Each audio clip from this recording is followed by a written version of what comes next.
Salutare gameri și gamerițelor și bun venit la un nou episod pe canalul nostru de YouTube.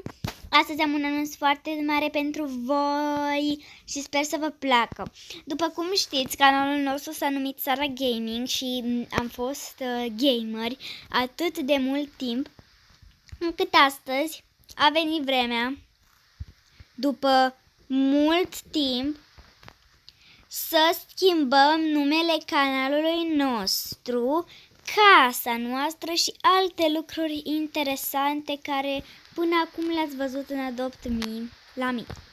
Așa că, fără să mai lungim toată această poveste, să intrăm să ne jucăm pe noul nostru canal. De fapt, nu este canalul, este numele nostru. Bine, deci vom sta pe casă. 3, 2, 1.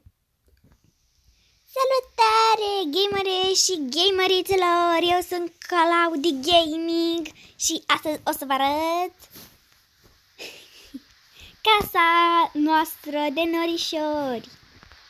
Da, deci eu încă sunt Sara Gaming, doar că am schimbat numele canalului, poza canalului și casa mea pe care o să am la canal și avatarul meu. Haideți să intrăm să vă arăt casa pentru canalul nou.